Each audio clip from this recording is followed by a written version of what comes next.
first, we have the hallux, which is the big toe here on Mr. Bones, right here. Next, we have the axillary, which is the armpit. Third is the buccal, or the cheek. Fourth is the pollex, which is the thumb. Then we have the patellar, which is the kneecap. After that, we have oral, which is the mouth area. And then we have mental, which is the chin. Brachial is the upper arm. Antebrachial is the forearm. Crural is the leg. Umbilical would be the navel region. Femoral is the femur or upper leg. Calcaneal is the heel. Sural is the calf, so it would be the posterior of the lower leg. Popliteal is the posterior of the kneecap. Then we have olecranon, which is the posterior of the elbow. Acromial, which is the shoulder. And occipital, which is the posterior of the head. Next we have the head as being superior to the sternum. The olecranon is distal to the acromion. The axilla is proximal to the brachium. The nose is medial in the center to the eyes. The elbow is proximal to the carpus or the wrist. The sternum is anterior or in front of the vertebral column. The umbilicus, or the navel area, is inferior or below the sternum. The patellar, the kneecap, is proximal to the tarsus, the ankle. And the ears on each side are lateral to the nose, which is here in the center.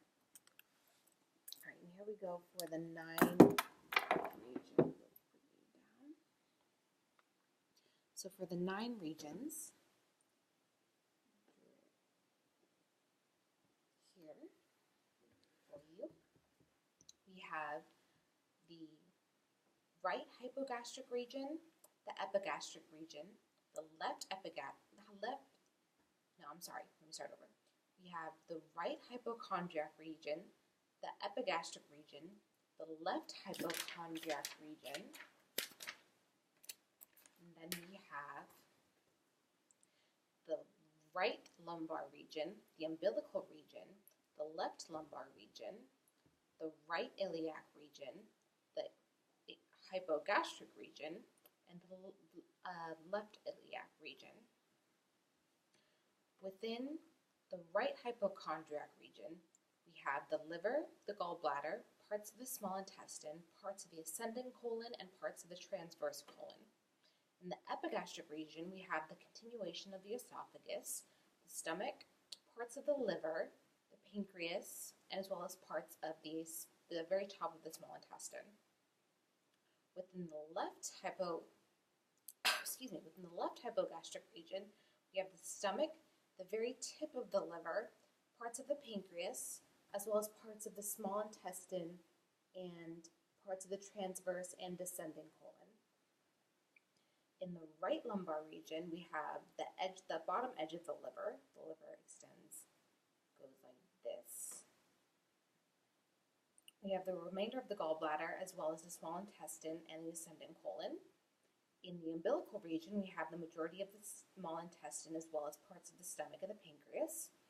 In the left lumbar region, we have more of the small intestine, as well as the descending colon. And then finally, in the right iliac region, we have the small intestine, as well as your appendix, which is key, as well as the cecum and part of the ascending colon. In the hypogastric region, we have the small intestine, sigmoid colon, and part of the rectum. And in the left iliac region, we have parts of the small intestine. In females, we have the ovaries on either of these sides, in both the right and the left iliac region, as well as the descending colon and sigmoid colon.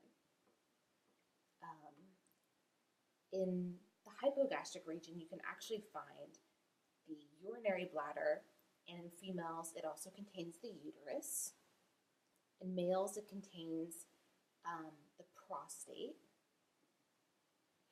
Other organs that can be found in the rest of these regions, in the left and right hypochondriac regions, you can find the left and the right kidney, as well as the left and right adrenal glands right about here. And within the lumbar regions, you can find the rest of the kidneys, as well as the ureters leading from the kidneys down to the urinary bladder, which is in the hypogastric region. And there you go, anatomical terms and locations.